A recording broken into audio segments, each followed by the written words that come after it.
I need to also remind everyone that we indeed are reaching 30,000 subscribers soon, and I will eat something spicy in the next AMA. I know that I promised to eat something spicy in the next AMA video, but still no hot spicy thing to eat because still can't find chili. It's difficult to find chilies. Still no spicy food.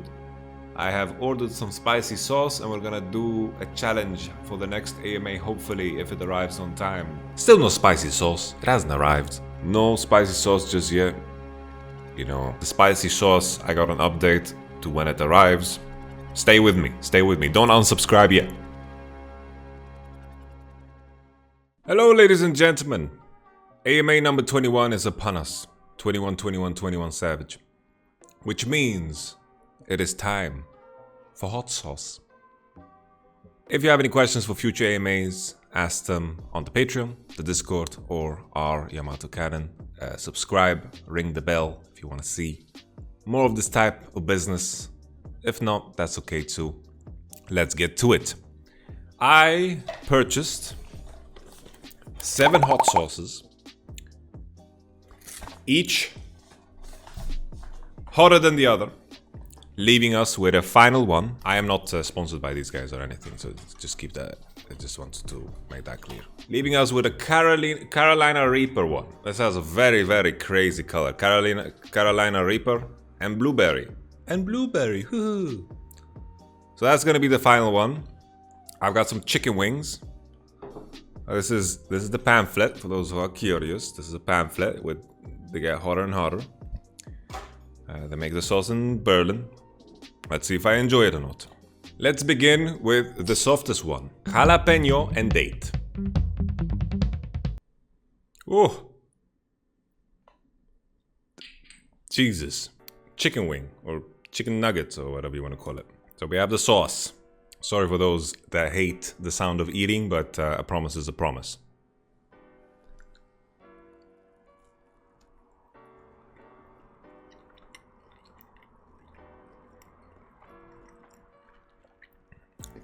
Honestly, quite delicious. It has a bit of a kick, you know, a bit of a kick. But let's get to the first question. My-a-few asks, what are your thoughts on TL Jatt? Well, there is no conflict of interest. Let's make that clear. You know, this is a very different scenario. He left his work as a caster and moved on to a different life. You know, let's make that clear. Thoughts on TL Jatt? I'm not too certain. You know, I don't know how too well about TL Jatt's game knowledge or how he would work in the setting of being a head coach. It is very, very different to analyze as a caster and also analyze the game from inside the team. You're going to run into a lot of problems that you've never seen before, but the difference here is that Jatt actually has pro player experience. So that's kind of good. You know, that's good for him. That's going to be an advantage. I have no idea how it's going to go. Like, I think, you know, TL is in a position where everyone's going to be kind of happy with any type of progress that they can make. But with that being said, honestly, my guess is as good as yours. Once again, we don't know how well people function behind the scene. We'll just have to wait and see based off of Team Liquid's results and also their growth, because Team Liquid have the resources, you know. You just need the person there that pieces it together. I think Team Liquid is, you know, bound for success. That's a neat combination. Whew. I already feel the spice. Next one in line. Scotch, Bonnet and Caribbean spices. 2 flames. Oh shit. I just spilled on the table. Nevertheless. Okay. Alright. 2 questions for this one. Their Skiller 2101. Will we make another meditation video soon? Honestly, it is difficult to find time because honestly, like, I am discussing and finalizing my terms for summer, and this has been something that has kept me very busy. Also, I've chosen very specific content that does well on the channel, and I've continued to do that. I think the viewership speaks for itself. I think this is what the kind of content that people crave, and I know there are niches out there. I think meditation video is going to come in the future. Just because the next question is kind of short, I'm just gonna answer that one too. Did you forget to record audio this time? You made me check. Thank God, no. Well, cheers.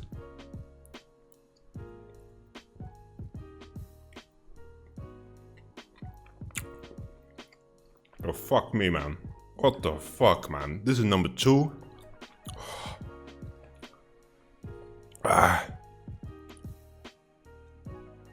Oh. Fuck me.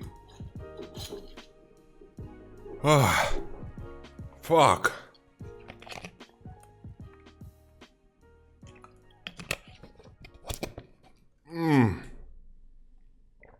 Okay, well that brings me to the next sauce. Chipotle and pineapple. That doesn't sound too dangerous. There's Skiller2101 asks another one. Do you enjoy Thorin popping off against TSM on Twitter, and what is your stance towards drama between teams or personalities in the LoL community in general?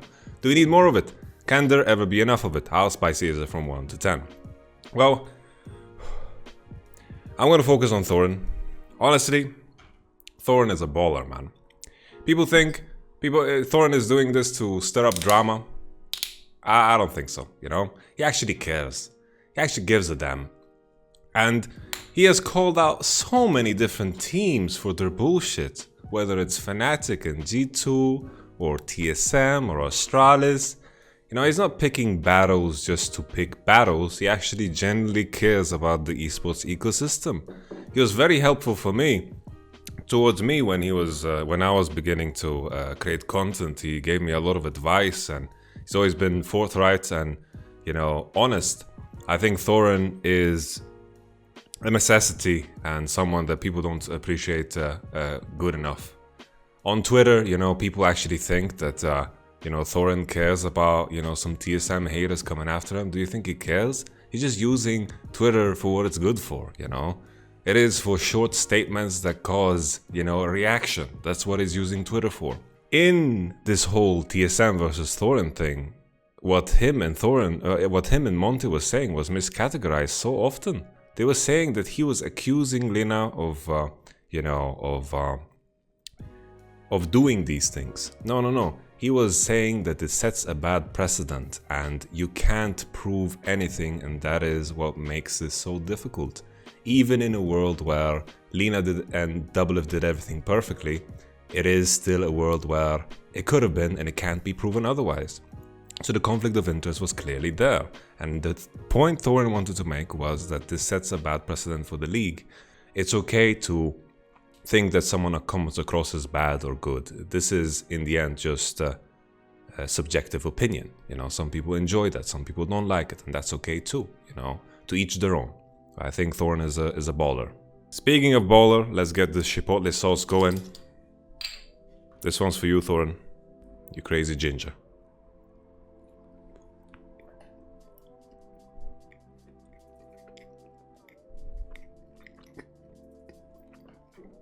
This one has a smaller punch than the previous one, so we put that aside. I'm happy. I'm very happy. Very happy that's the case, because I ain't got no milk. I ain't got no thing that is gonna help me. I got water, and that's probably just a mistake. I've read that it's a mistake to use water. Habanero Tomatillo. I just saw on the back that it's vegan. Wow. Scorpy075. What do you think about the G2 swaps for Summer Split Worlds? I saw on Twitter they were hinting at the 2019 roster. Well, honestly, I think we should choose to believe G2 the moment they play. What's the point for them to advertise it publicly beyond, you know, the media storm? I'm not gonna believe anything G2 says until they actually... Oh, motherfucker, I put so much sauce. I'm going to believe it when I see it. In terms of the strategic purpose, I think currently with Cap's bottom, it's looking super good because they have achieved something that they didn't achieve previously. They actually have a very strong 2v2 mid, a very strong early game, and Caps as an AD carry is not weak at all. So I think, you know, this Summer spring split has proven that, you know, G2 have a very, very high ceiling with this alteration. And I think they're using off-season once again to make sure that they don't burn out. And until we see them play, I think I'm not gonna judge it otherwise. Nevertheless, let's try this one. Habanero chili.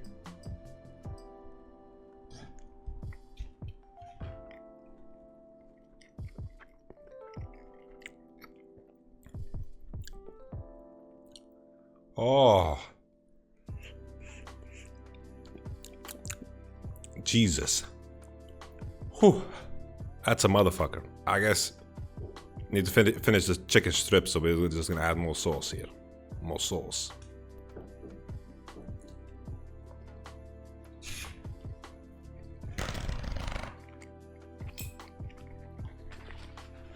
Okay, that was fine. Not gonna lie, the second one was the worst so far. This still, I can feel it, but it feels like the previous one gave me some kind of resistance. Nevertheless, we continue. XX Gamma, what are your thoughts on NA not pursuing the in-houses? Kind of like puck games in FPL, ESEA from CSGO, given the quality of solo queue and the ping issues a lot of pros have from the West Coast. I think it's absolutely ridiculous, brother. Absolutely ridiculous. If I was in North America, this would be the main thing I would push for, man. They also have, I think players underestimate how much power they have. Streamers underestimate how much power they have. We had this whole Pookie style thing. We had this whole movement where everyone came together to support Pookie style by changing, your picture to him. It is very, very easy to come together. There's not a lot of big voices within the region, and you put them together with a little bit of push from the coaching staffs that are across the board between teams, and you just go for it. I haven't heard, maybe they ran into some issues or something. They're allowed to stream it, so I don't know honestly what is holding them back. I think it is a joke. We don't know why. We don't know why people are not pursuing it. It's a big difference. It's a big difference. They need to do so. The only issue that I might see is that they don't know how to balance teams. There is clearly better and worse players in North America. You might have a shitty jungler in your team, and all of a sudden the games are uneven, and it's kind of awkward to move away from that. Maybe that's what happens. Maybe the teams are too difficult to balance. Maybe that's the issue that they run into. I'm trying to brainstorm an issue as to why they are not doing it, because this is the only one I can think of. If there's more issues out there, maybe LCS players have something to say. I don't know. But from an outside, it seems kind of suspect that this is not being pursued more heavily. Because at least, the players that are within LCS hopefully are not worse than the ones that are in any solo queue. Which brings me to the next piece of chicken. Ghost pepper and mango flavor. We open that up. This has a very, very beautiful color, honestly. Ooh. Oh. Let's put that bad boy on it. Okay. Mazel tov.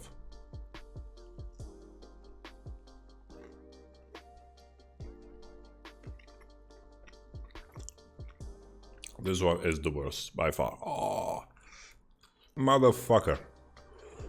Oh. Aye.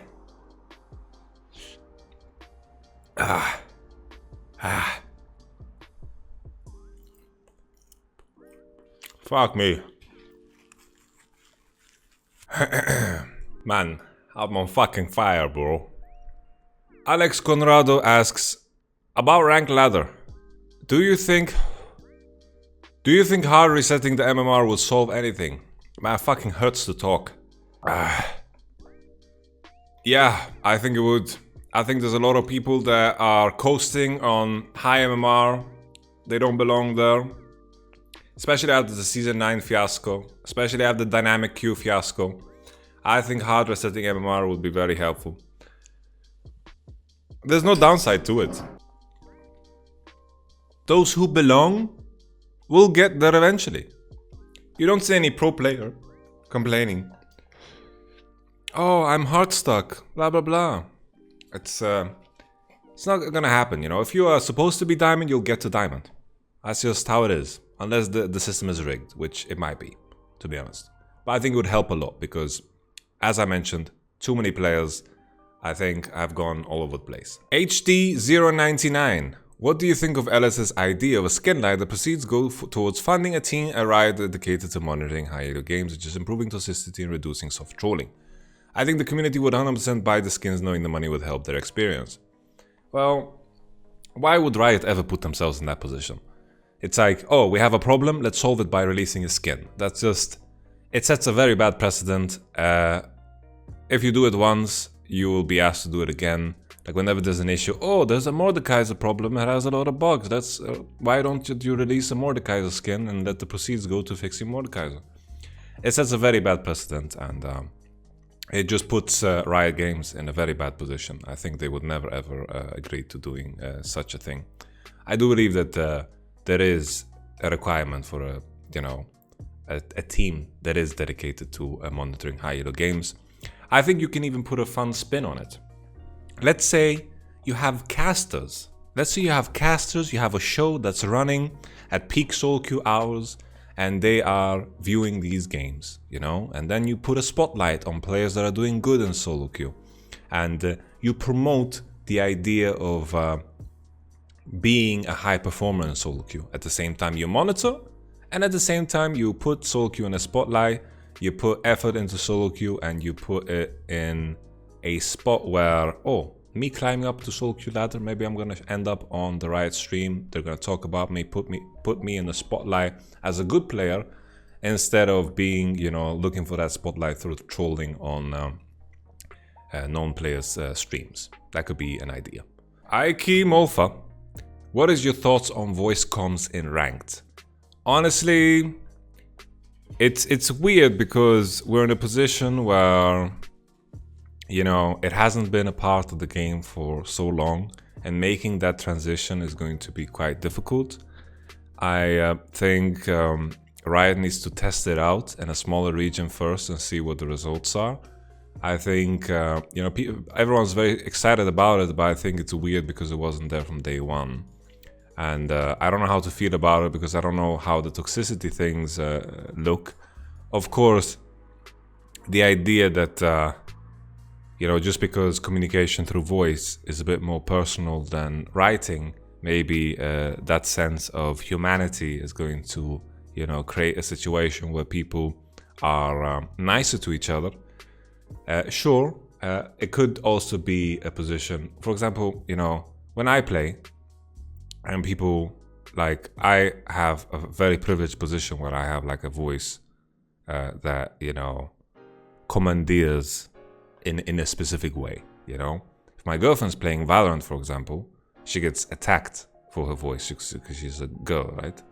And that's kind of messed up. So I don't know where the line is, or, you know, people get flamed for not talking. I don't know where the lines are. I really don't know. And this is one of those scenarios where, sure, I can have an opinion, but I think this is something that, you know, you have to test out slowly and then see how it goes. I personally would love it, you know, but I don't know how everyone's experience would be, because this is something you need to consider.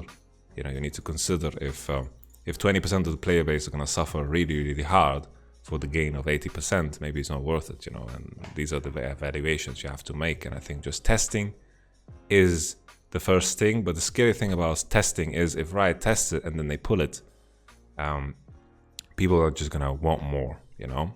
And this is a constant battle that we don't want to admit, but this is something that Riot Games need to be very careful with.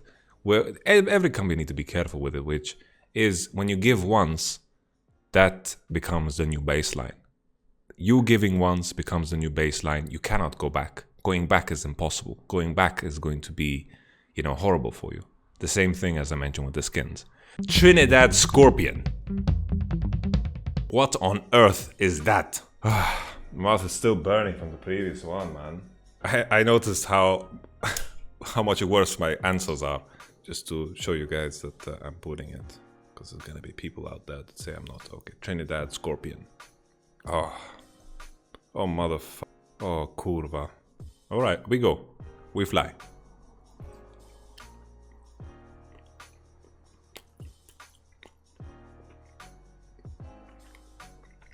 Ah. Ah.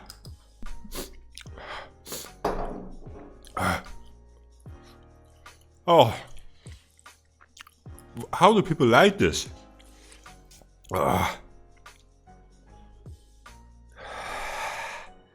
Okay. We are through.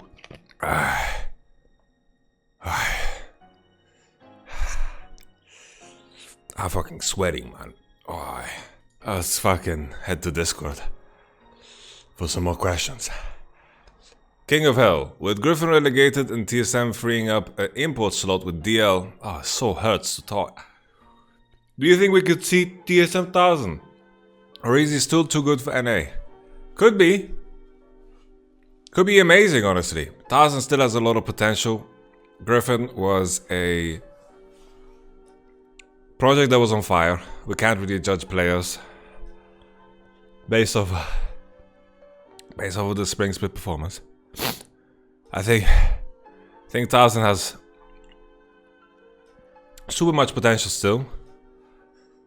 I still think that the potential will be wasted on TSM. Maybe this is something that TSM could pursue, but I'm still worried for Tarzan, and I think Tarzan will be worried too. I think a lot of LCK teams are going to be interested in him. He has a very, very high valued name on the market, and so I've heard from people close to the scene. Oh man. Paolo Guiz asked, best pizza? A non-spicy one. Big Hand Strong Man, do you plan on doing any more Polish streams in the future? Well, this question was, you know,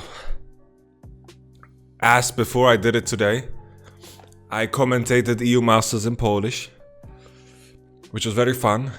And Polska gurom is just, yeah, very nice. EU Masters was a lot of fun. Pookie Style seems to be a great dude. I'm happy he got this publicity. They lost, but who cares? Polish people rise up. Karatir asks, I've watched your Riot response review. Do you think that implementing a vote system during the champ select to remake the lobby would be a good idea? No. I'm thinking about voting for disbanding lobby where if 4 people agree for it, then maybe the vote would be communicated to the other team and players are back to queue without any repercussions. Terrible. I can just convince my team we got outdrafted. I jump out of this game. You will never start a game ever.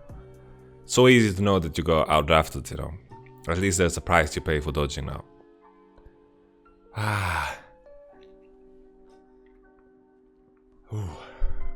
COG script NA1. What are your thoughts on tanks having too much access to long range farm abilities? How much is okay for a tank to have before it's too much? It's very hard to balance because I think it's either OP or not. I think right now tanks are in an okay spot because people play other things too in top. They are very, very difficult to balance. It's a nightmare because as you're saying, like either they are really OP where they get through lane and they're even and they outscale everyone, or they are too weak in lane and they get outscaled because they're too far behind. And if like top laners, like tanks need to be useful in a sense that they need to be able to lane against all of these bruisers somehow, otherwise they won't be relevant. It's a nightmare to balance. I think right now it is okay. I still think they should increase the mana costs of some of the range spells. For example, Ornn Q costing 45 mana is a bit silly. Like Ornn is pretty much a ranged champion and can lane like it, you know, and I think that's a bit too much. So definitely there is some balance that can happen in order to punish long range farming and instead considering putting tanks in a position where they have to trade harder in melee forms. Okay. The Carolina Reaper. I thought it was California Reaper first, but okay. This is the one with seven fires. I am kind of scared because the previous one, the Trinidad Scorpion, was fearsome. Oh!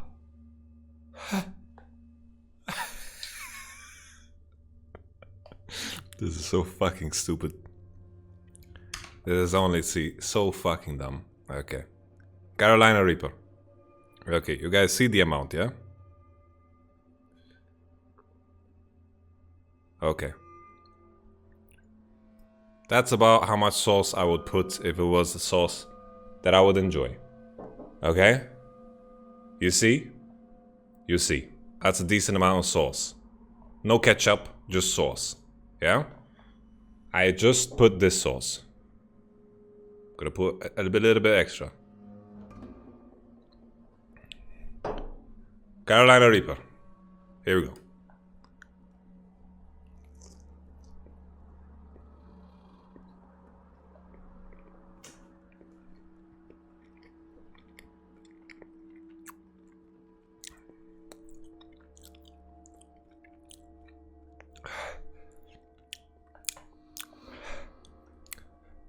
Fuck it. I don't want people to call me a pussy for some reason. We gotta do another one. Holy shit, it's a slow fire.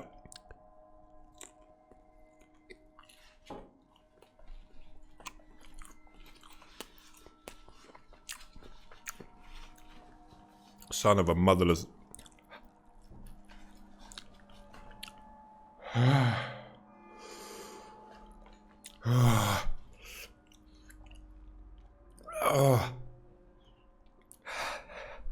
Holy, it's slow, it's slow.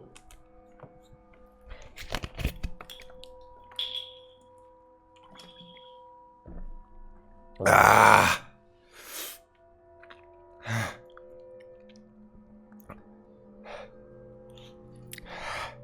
What the fuck?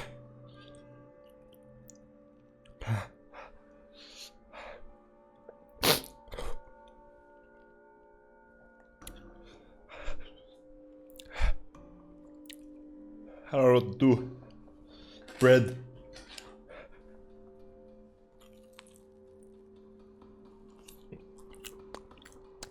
Nothing fucking helps.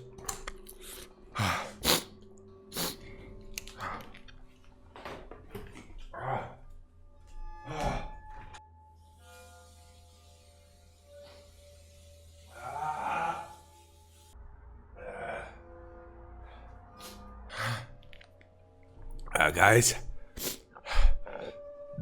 Oh, I'm burping. Oh. Thank you so much for watching. If you have any questions, please post them on my Reddit, on my Discord, on my Patreon. Thank you so much for 21 AMAs. It's really fun. It's amazing. I love doing these AMAs. I hope I can always do them. Motherfucker, it burns.